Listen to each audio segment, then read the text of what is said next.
Indonesia is scattered over an area of 13,000 islands midway between continental Asia and Australia. Bali lies within this endless chain. Unlike most islands in the world, Bali does not owe everything to the sea. It is partly dependent on the volcanoes that enrich its soil. Volcanoes are worshipped and feared because they represent a permanent menace.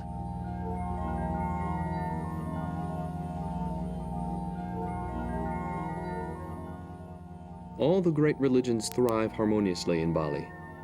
Few civilizations have succeeded in reaching this state of utopia. The gods and places of worship coexist. The faithful participate in an infinite variety of holy events from 3 different calendars.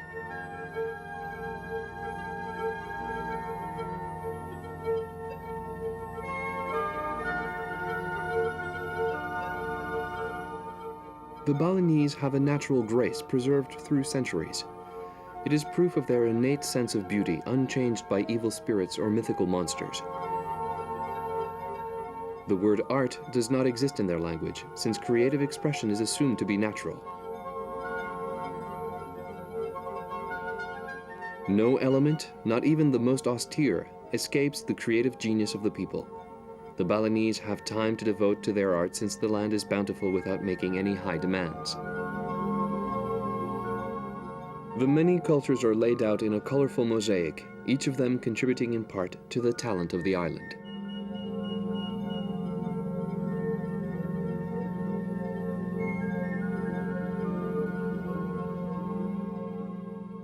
Bali existed in seclusion for a long time due to the hot, humid climate. Today, 1 million tourists pass through in this country of 3 million inhabitants every year. Out of all visitors to Indonesia, 85% choose Bali and only Bali. The Balinese who once turned their back on the sea can see it now through different eyes.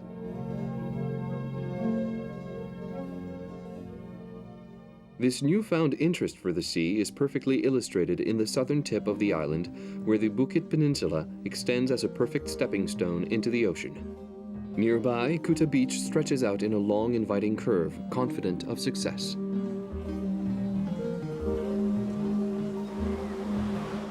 An American introduced surfing to the island in the 1930s. Kuta is an ideal spot for beginners. It is the only place on the island where the waves don't break on coral reefs, but on sandy beach.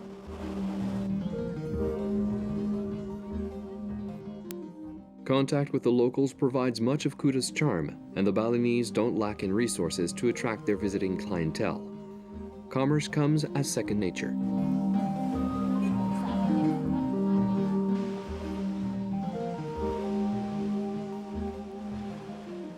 The beach went through a transformation with the arrival of the first hippies during the 60s. This generation of wandering youth formed a mystical connection between Kabul, Kathmandu, and Kuta. Word of mouth did the rest, and an international human wave followed them here.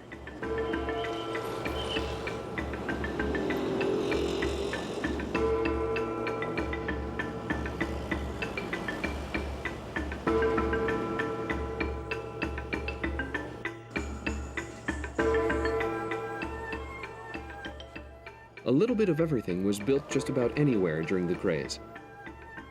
The 2 villages neighboring Kuta were overrun, and one has to travel several kilometers to escape the overpowering urbanization.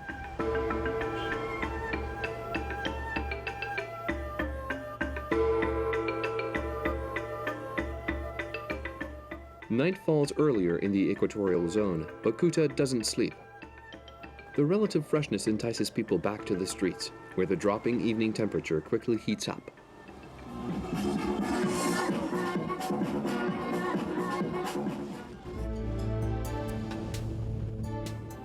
There are no surfers here because there are no waves. Sanu is at the same level as Kuta, but on the east coast, so the sea is calm.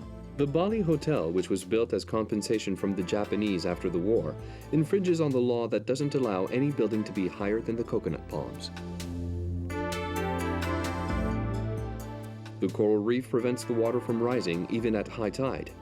The fishermen are able to go over it on special outriggers.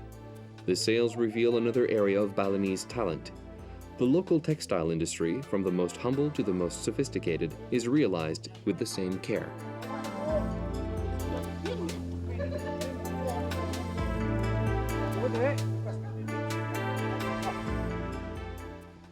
More than a space for leisure activities, this sea offers the Balinese a generous means of support. Unfortunately, it has been used improperly on occasion.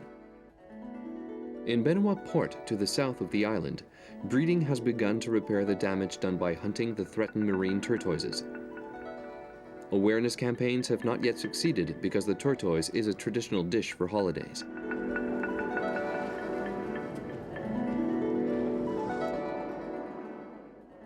The banyan tree symbolizes national unity. It is a protector tree. Numerous temples like this Buddhist pagoda have one nearby.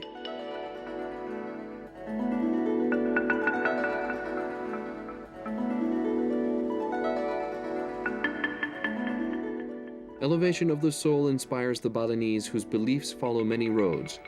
Bali is the country with the highest Muslim population in the world. Even so, Garuda, the sacred Hindu bird, protects the sky.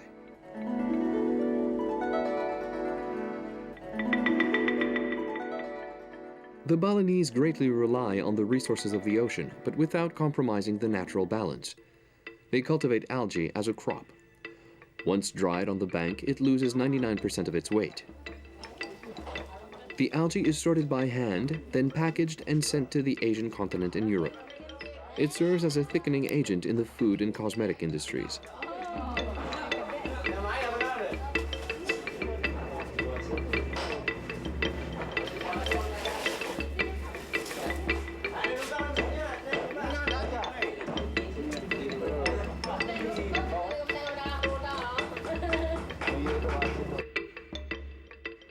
Hotel complexes have struggled to appear unnoticed at the heart of this incomparable natural and cultural heritage that is often defenseless in the presence of man. The Nusa Dua resort managed, thanks to advice from tourism experts in the World Bank. This complex, the most elegant in Bali, was conceived to be totally self-sufficient and so reduce most of the impact on the environment.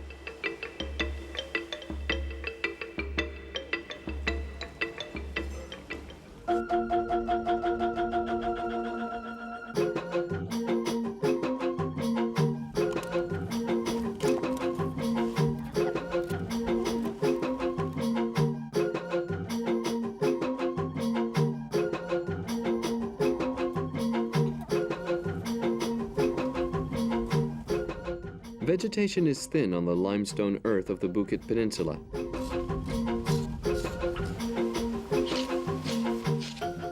Only the dried and brushed palm tree fibers are used to make the thatched roofs of these sanctuaries.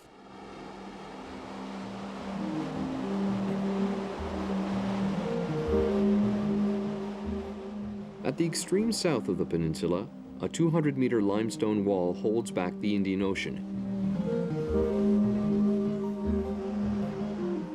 In spite of the violent undercurrents and coral reefs, which are only visible at low tide, the location has become a surfing mecca frequented only by the elite.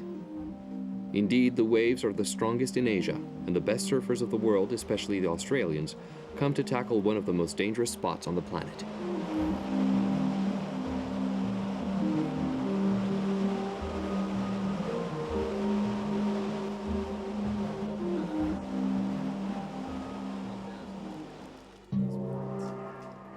A reception is organized by a family of monkeys at the top of the cliff. They are the relaxed guards of the Uluwatu temple, dedicated almost a millennium ago to the divinities of the sea. In the 16th century, an Indian high priest ended his cycle of reincarnations here, and in keeping with his beliefs, he evaporated.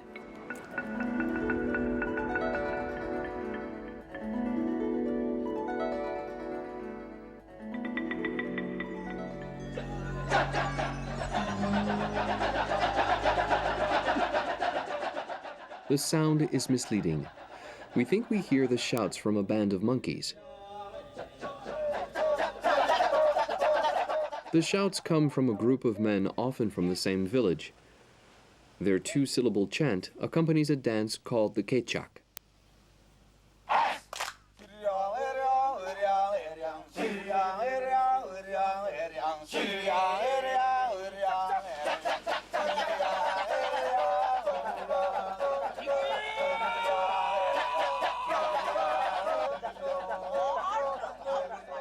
The singers imitate an army of monkeys that intervene in an episode of Ramayana, a complex 1,000-year-old tale richly revived and sacred for the Hindu.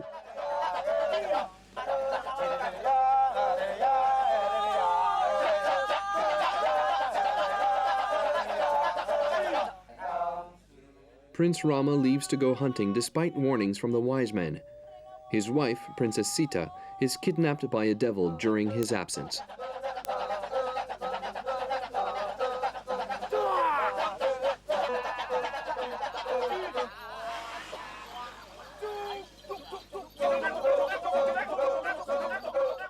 But Hanuman, the white ape god, enters the scene.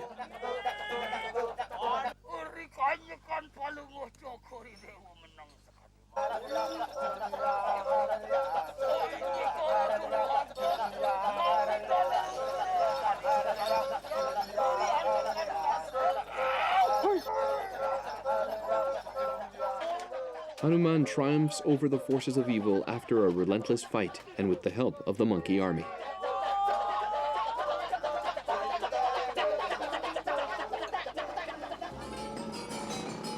If the Balinese are known for skillful gestures, this one takes another direction in the life of Denpasar, the capital, clogged by a ceaseless stream of vehicles.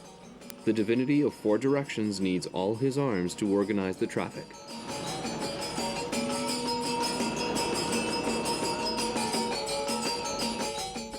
Bali is a former Dutch colony. In 1906, the struggle against the colonists ended in a bloody episode of collective suicide of 4,000 warriors. Denpasar has always had commercial counter. Its name signifies beside the market. Many of the merchants are Chinese. They are more or less integrated, as is often the case in Southeast Asia.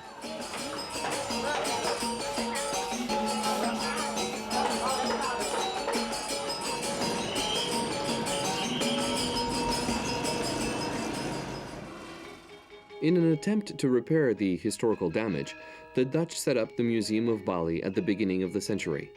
The museum replicates the architecture and the decor of palaces and Balinese temples. In spite of the War of Independence and the systematic plunder over 4 centuries of occupation, the Bali Museum managed to catalog the inventory of the island's artistic creations.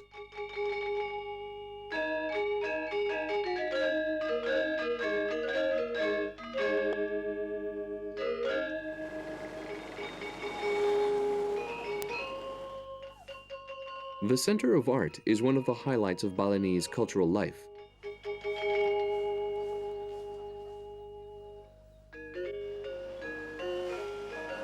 In Bali, caution is not the mother of wisdom, and the flow of ideas is easier than that of the motor cars. A huge number of them are moreover sacrificed on the altar of speed.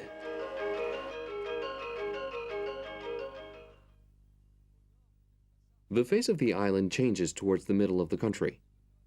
The towns are fewer, and the land is taken over by rice farming that has been in the region for 4,500 years.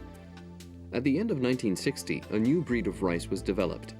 It gives 3 harvests a year. The grains of this new rice easily fall off the stalks, so it can be sifted right on the field.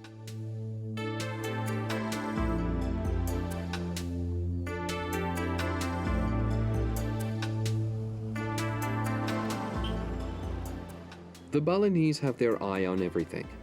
Tasks are distributed according to sex and are extremely specific. Only women carry their burden on their head. The rule applies to ceremonies like the Odalan that marks the anniversary of a temple. Women are not a part of the musical group. They load a variety of offerings on their heads and follow the procession. The men always carry their load on their shoulders.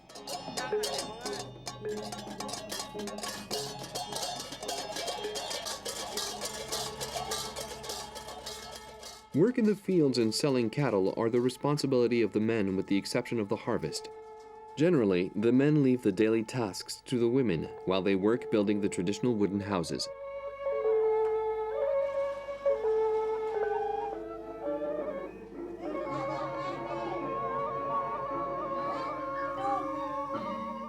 The women prepare for their specific duties from early age.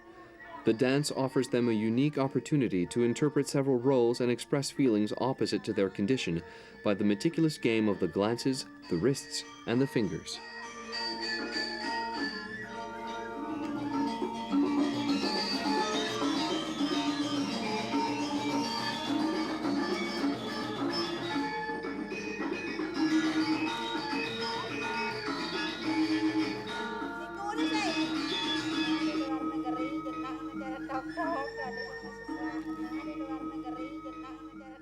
In Batu Bulan, the famous temples and animated sculptures are used as luxurious decor for the barong, a dance of good and evil. Good, or barong, is represented by a long-haired creature that is half dog, half lion. The god monkey Hanuman helps barong to win.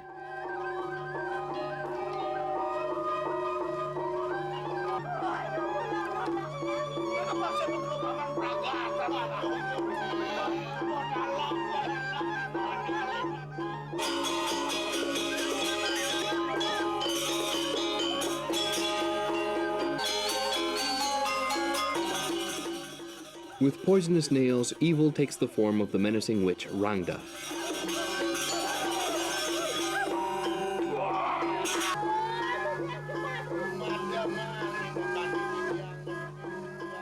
Barong and Rangda are in a confrontation by making use of their magic powers. And when the good are in trouble, their devotees come to the rescue armed with the kris, their famous dagger with the wavy blade. But evil resists. He puts his aggressors in trance and urges them to turn their weapon against themselves.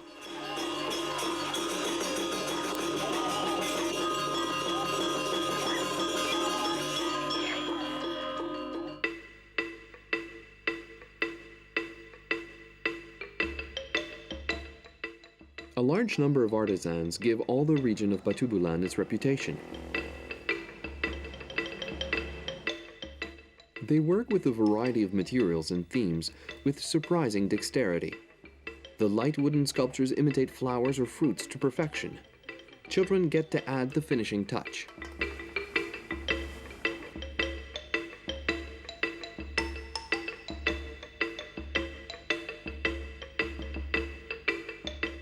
This Balinese craft is distributed internationally. The village of Mas specializes in hardwood sculptures. According to tradition, wood sculpture was a privilege of Indian high priests, and the inspiration was exclusively religious. Today, artisans of all social classes sculpt wood. Stone sculpture is done using soft, light volcanic rock. It is easily carved, which allows for intricate design work. However, the porous stone is very fragile to work.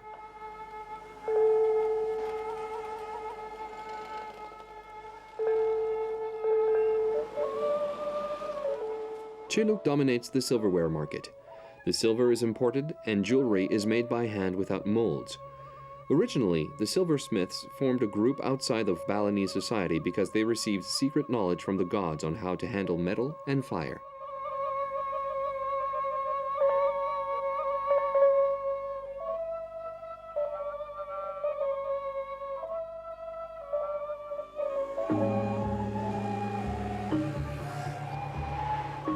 Painting on cloth is an example of the Balinese artistic mastery. Batik was created on the nearby island of Java, but the technique spread to all the Indonesian islands. After drawing a design on the raw material, the outline is covered with a mixture of beeswax and paraffin wax. It is applied by way of a small copper sieve. In this way, the areas covered with wax are protected from the paint. The designs appear when the wax is removed in boiling water.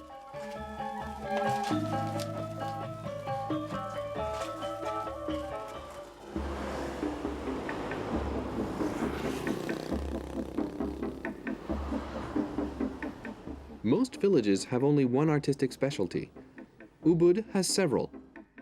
Halfway between the ocean and the mountain, in a milder climate and charming environment, the village of Ubud is an authentic hothouse of Balinese art.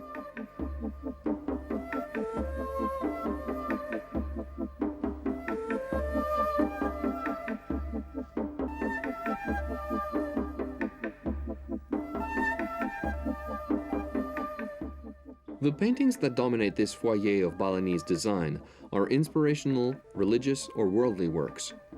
Today, it has a Western influence. The basics of the profession are taught in renowned schools. Zaman dulu sudah merupakan pusatnya kesenian. Ubud has been the artistic center for Bali for a long time. Some famous painters have started their career here. Itu bagus made poleng.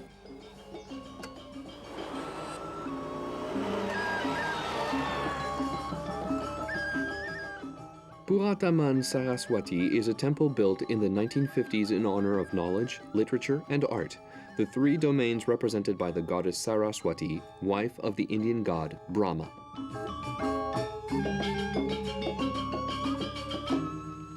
The carpet of lotus flowers symbolizes purity of thought. This sanctuary exemplifies the serenity of the Balinese soul.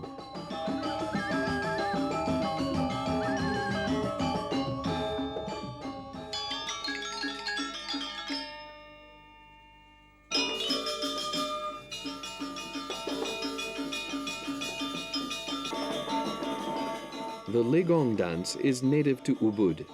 The dancers are a group of pretty young girls that formerly would have belonged to the princes.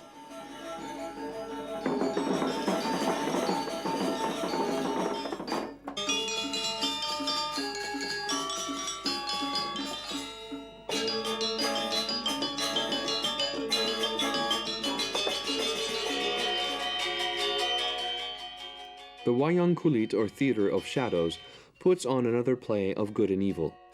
Silhouettes appear in front of the trembling light of an oil lamp. The characters belong to one side or another. Good enters the scene by right, and bad by the left.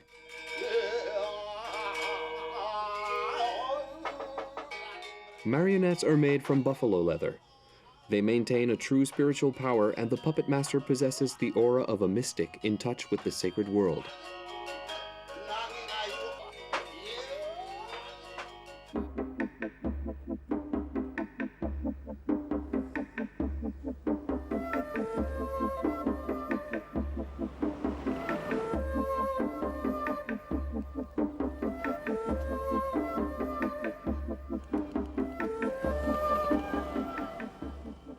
With their spherical-eyed demons, the Indians in Bali formed the most important monastic community outside of India. The Hindu principles probably accompanied traders who arrived here a few centuries AD. But Balinese adapted Hinduism to their own beliefs. Ganesh, Shiva's son with an elephant head, shares his influence with all kinds of spirits.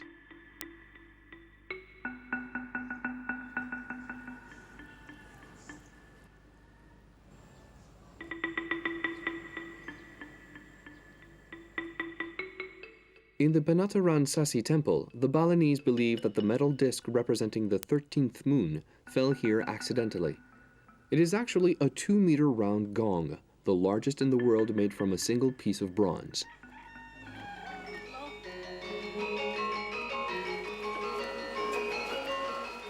In Tampak Siring, at the base of a deep valley, is the place to refuel before going any further. Satay, small meat or fish kebabs cooked over hot charcoal, makes all the difference in the world. The satay also serves as an offering. It is laid down at the base of the Gunung Kawi temple, which presents a disturbing resemblance to the other Indian funeral sites.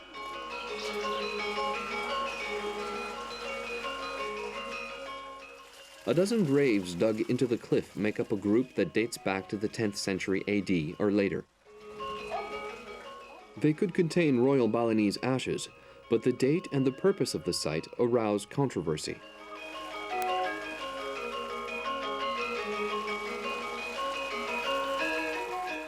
The Goa Gajaha ponds seem to have properties of eternal youth. 6 life-size statues of women offer their blessings with generosity.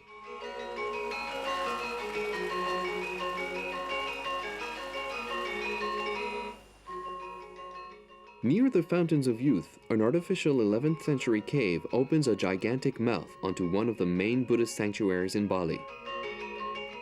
Inside, traces of Hinduism are proof that the blending of religions on the island is very old.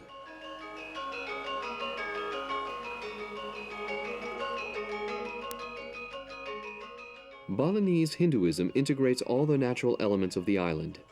The slightest hill and stream might shelter a divinity or a spirit.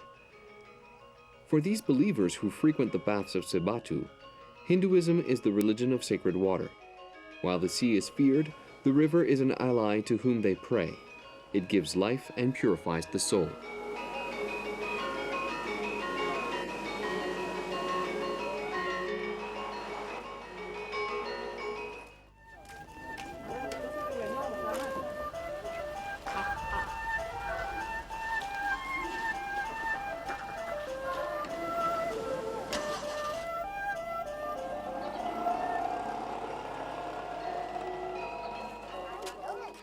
Balinese life unravels in several stages. It is haunted by evil spirits and protected by the benevolent. Meticulous preparations and respect for the individual characterize the ceremonies which mark the passage from one stage to another, as from childhood to adolescence. The event that mobilizes most people is the cremation of the departed.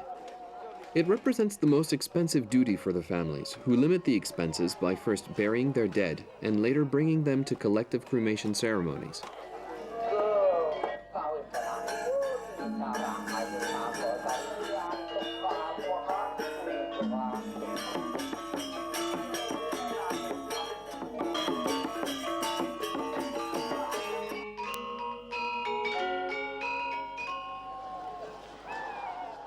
Carried on shoulders, these extravagant coffins are going to serve as funeral pyres and will be the last home of the dead.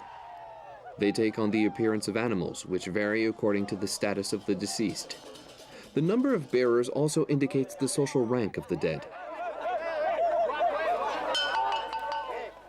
Several dozen men carry a bull in service of a dead priest.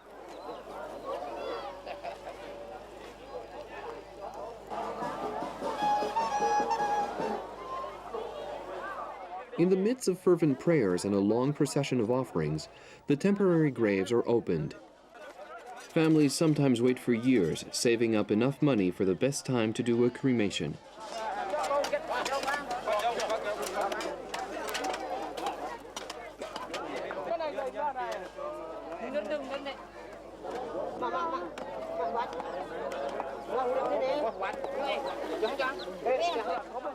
The remains are carefully recovered in spite of the family's sentiments, the oppressive heat, and the time passed since death. The remains are sorted and washed.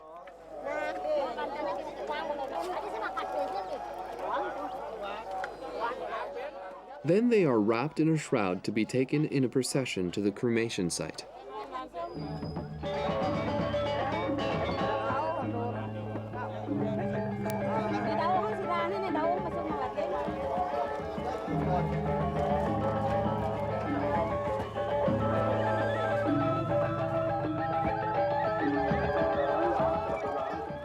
All along the way, the Balinese take steps to keep the deceased souls from haunting their houses. Bodies are transported in a tower symbolizing the cosmos. A priest stands at the top and blesses the crowd with holy water. To mislead the souls, they are moved about in several directions. Then, shaking them vigorously, they lose all sense of direction.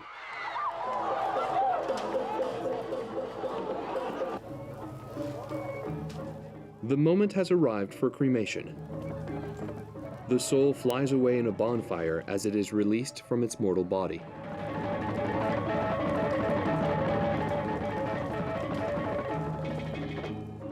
The soul may then be reborn into the same family.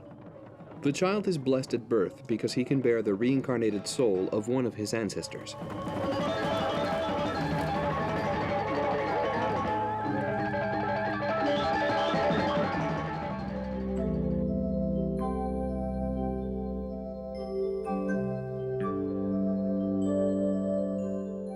Few landscapes in the world show such an elegant example of human labor.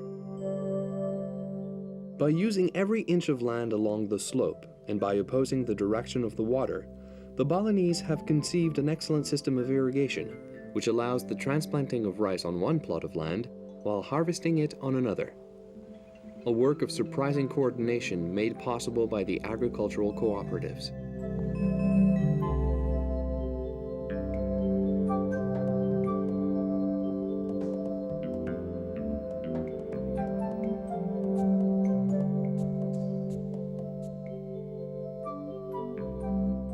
Although they are numerous, rice fields occupy only 20% of the Balinese territory's global surface. This surface is enough to meet the population's rice needs. The extraordinary fertility of the land comes from the volcanoes that nourished it, like Mount Batur to the northeast of the island. Mount Batur is formed by the collapsed summit of a primitive volcano with a diameter of 10 kilometers wide. A lake occupies part of the depression, and it stretches out to the foot of a more recent volcanic cone, which peaks at 1,700 meters. The last eruption of the volcano was in 1994. Since then, it is the object of close surveillance.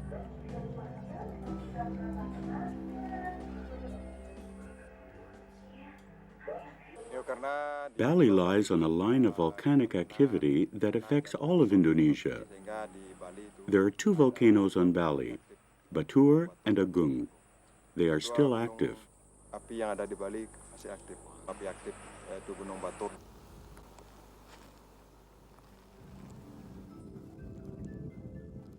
Bali is in the fire belt of the Pacific, the most active volcanic zone in the world. Volcanoes make the island, so the inhabitants respect them because they regenerate the soil and maintain the humidity by blocking the clouds. The volcanoes of this region are precarious.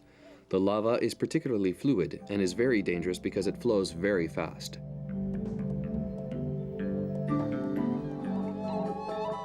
The Uluwatu temple at the edge of the lake is on the site of a former 11th century sanctuary that was destroyed by successive volcanic eruptions. It was rebuilt in honor of the goddess of the lake. The priest in charge is the most powerful of Bali.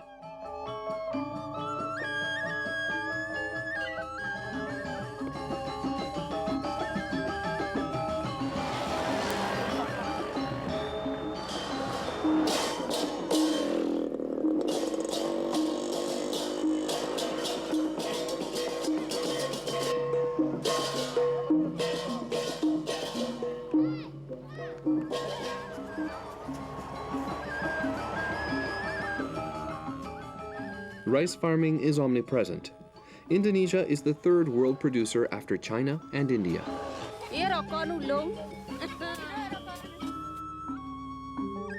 Agriculture represents 40% of the economic resources on the island, and the majority of Balinese live off the land, which is abundant and varied in produce.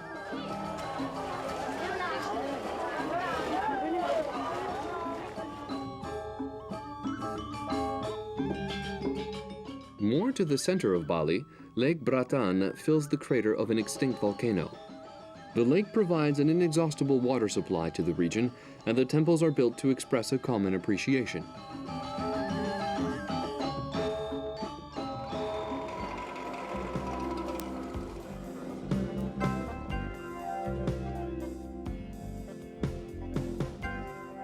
Singaraja, to the extreme north, was the capital of the island during the Dutch occupation from the middle of the 19th century.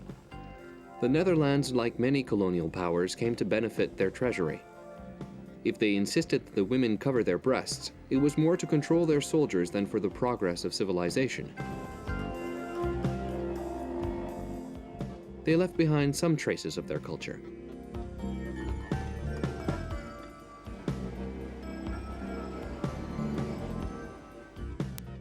In Kubu Tambahan, the city furthest north on the island, there is a temple that immortalizes the memory of the Dutch.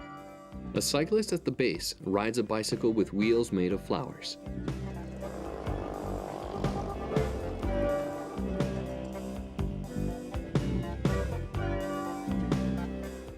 The north coast has a more authentic charm than the south, and the beaches are less popular.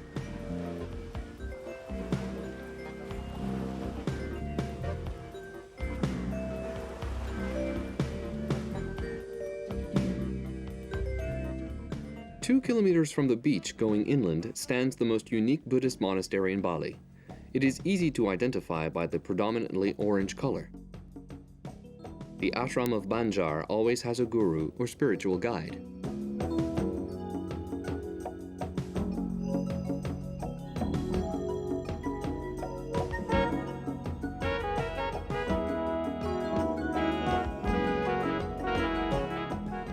The The mosques of the Northwest are a reminder that Indonesia is the most important Islamic country in the world, and 90% of the population is Muslim, except in Bali, that was probably abandoned by the merchants that were followers of Allah.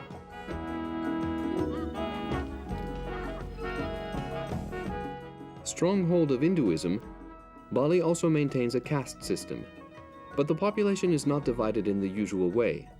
On one hand, almost all Balinese pertain to a lower caste, and on the other hand, especially in the small villages, community life is very active.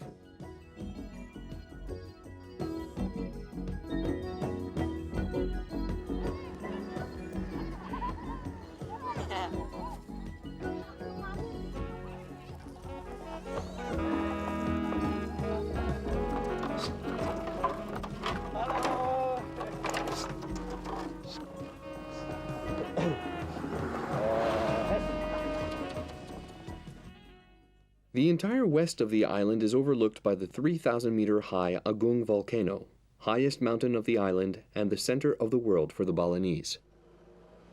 Klungkung, renamed Semarapura in 1992, was formerly the capital of the most powerful realm of Bali. Today it is nothing more than a road junction.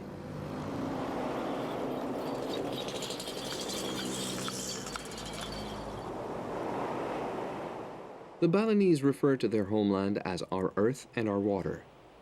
However, they distrust the sea because all their troubles, invasions, and epidemics arrived by way of it.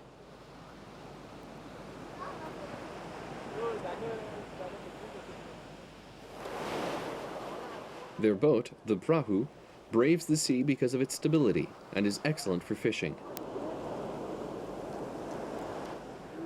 Fish is the main source of protein in the local diet.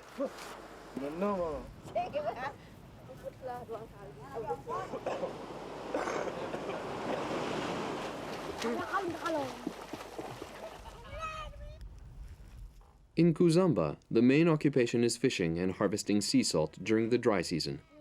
An adult can produce up to 12 kilos of salt a day, which is used for preserving fish.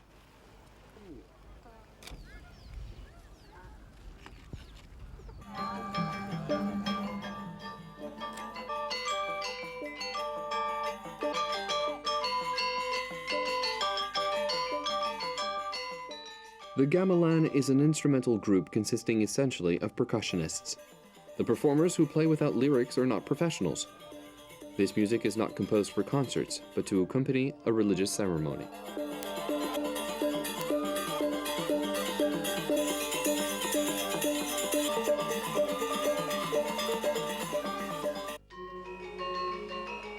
Along the coast, not far from Kusamba, the Goa Lawa Temple is one of the oldest in Bali. It rises over the entrance of a cave where thousands of bats elected residents.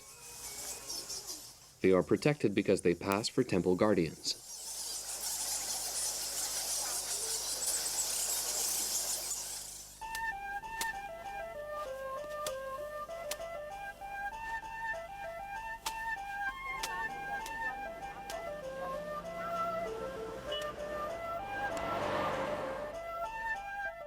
The destruction of the coral reef reduced the beach of Candidasa to a simple expression.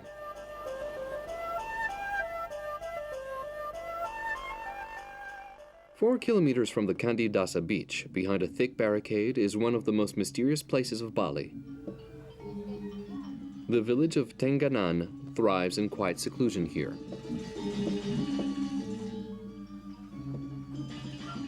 The Bali Aga, the descendants of the first inhabitants of the island, settled here. They are the guardians of traditional calligraphy on palm tree leaves and of a community lifestyle where private property is an unknown.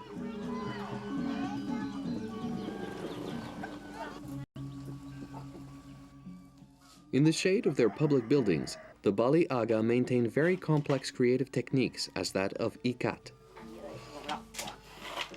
The method is to use dyed threads to make the design in the material before it is woven. The task requires infinite patience and was formerly reserved for women of the nobility.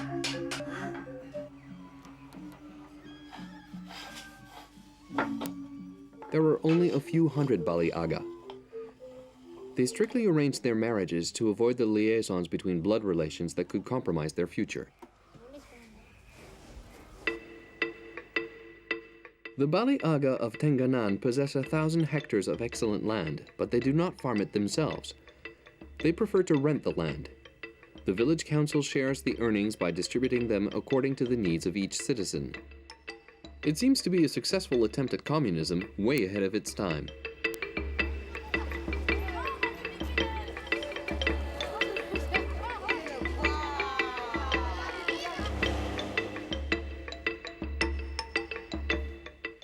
The luxuriant vegetation invades the ruins of the Ujung Palace, located to the east of the island. The former summer residence of the local king was built at the beginning of the 20s with the help of the Dutch. The volcanic eruptions and earthquakes prepared the ground for the rice fields.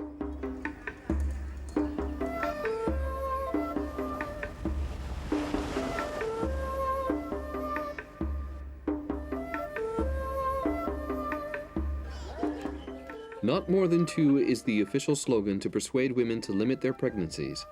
Birth control is a governmental priority. Education is free for up to 2 children. After that, the families must pay.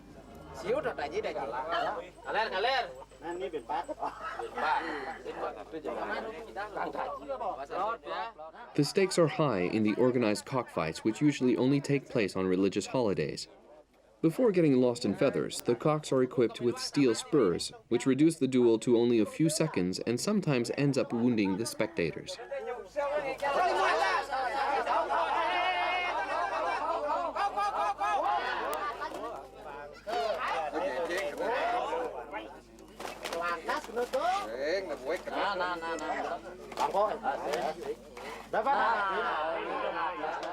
The end of the ordeal is often mortal for cocks, which are provoked to make them more aggressive. The authorities forbade these vicious fights in the 1980s, not because they were cruel, but because in the collective hysteria, the Balinese sometimes would bet a whole month's salary.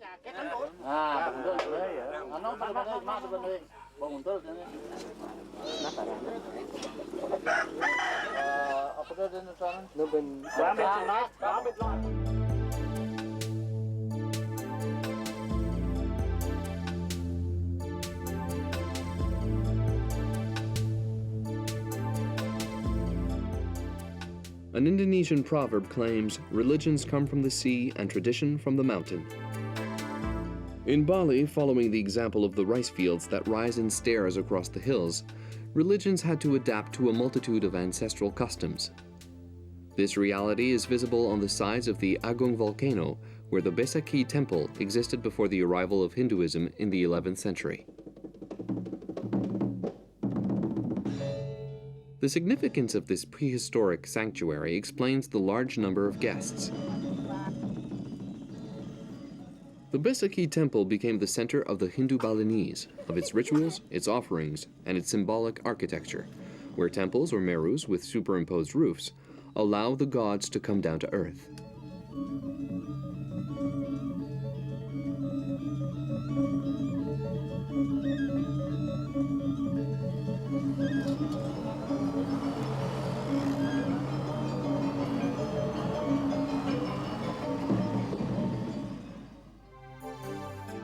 The west of Bali was a route towards nearby Java Island for a very long time.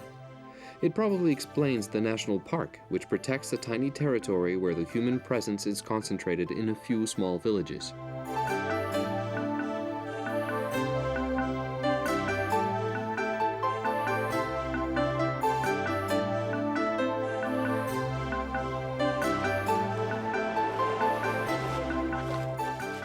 The appeal of the very profitable plantations like the coconut palm particularly spread throughout the West, and the fading of the original forest that gave way to the rice fields profoundly modified the environment of Bali.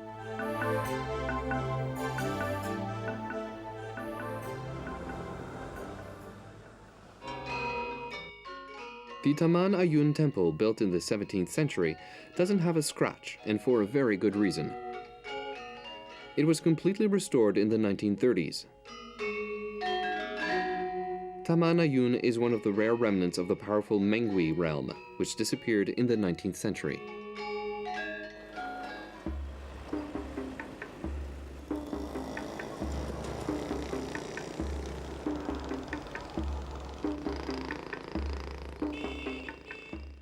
All the forests have not been cut down. Bali's rare nutmeg trees make up the Sangay forest, which shelters sacred monkeys. These monkeys benefit from the protection of the god monkey Hanuman and have colonized the local temple. You should not trust their languid look because these rascals are incorrigible pickpockets and rob the guests with complete impunity.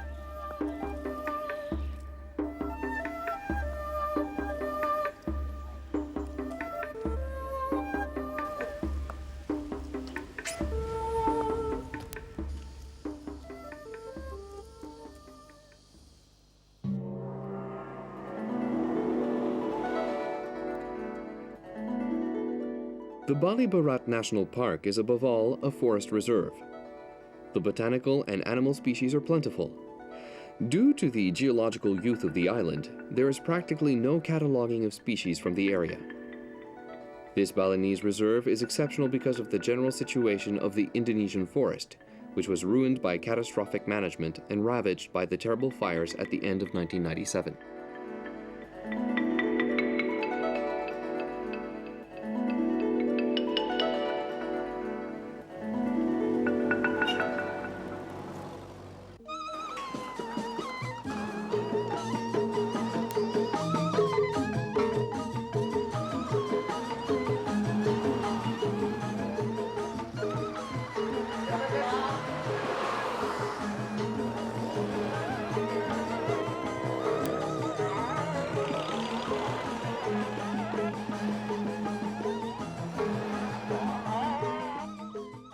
Although they are Hindus, the Balinese do not recognize sacred cows and the cattle does not disturb the traffic on the roads. Generally speaking, the breeding is uncommon, primarily because of the nearly non-existent meadows, and even the slightest plot of land has been converted into a rice field. The cattle is basically used as beasts of burden.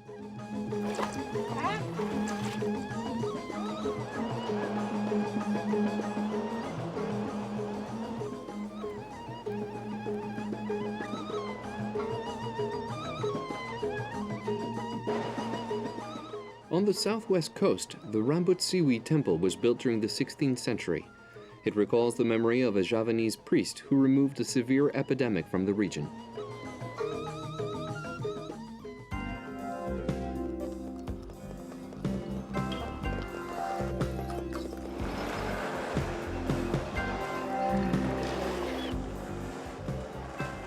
In Negara, the practical function of the harness is abandoned once a year.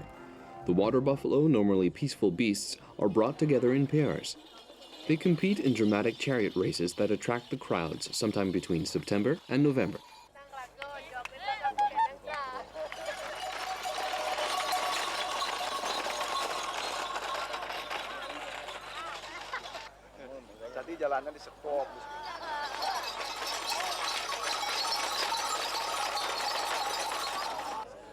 In order to win, the team must bring together two key elements, style and speed.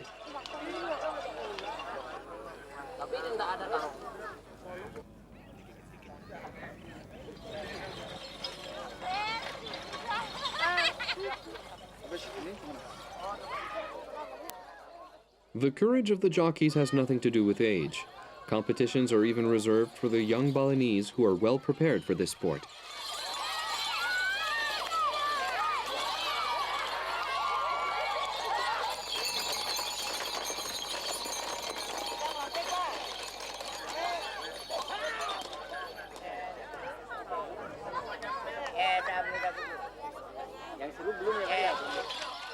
These water buffaloes never work in the fields. They are in high demand to participate in the races.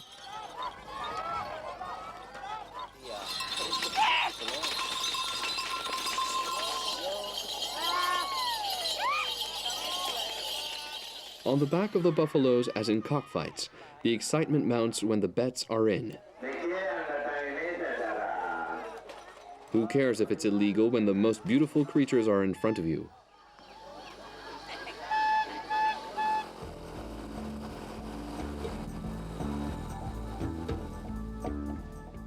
They say an arch to ward off evil spirits often marks the entrance to a city.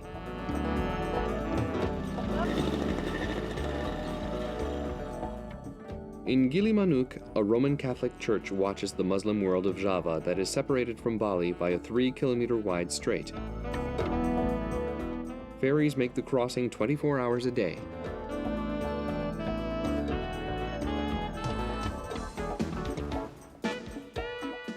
The traffic between both islands is hectic for transporting goods as well as people. When the boats arrive, the Bimasor collective taxis scatter in all directions of Bali, with passengers coming from Java.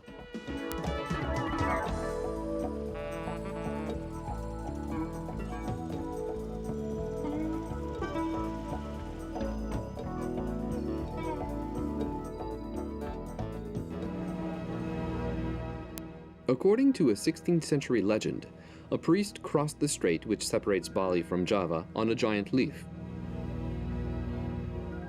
He was dazzled by the beauty of an enormous rock at the edge of the island and suggested raising the Tanah Lot temple on it.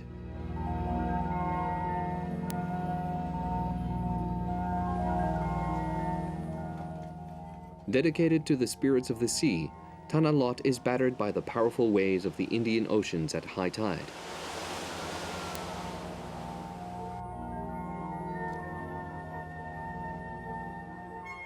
The temple is only accessible on foot during low tide. While crossing, the believers may get their sarongs wet, which they use for special occasions.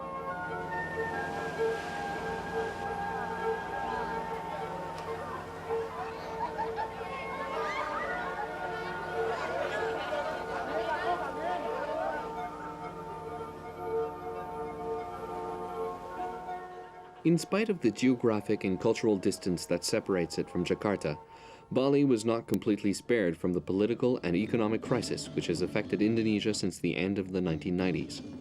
On the island, the population growth and the variety of the religions cause even more problems.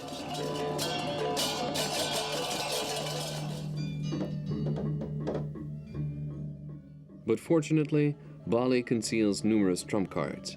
This fascinating elegance transforms everything into a beautiful gesture. These landscapes as harmonious as a face. This tempestuous past which has forged the character of the people.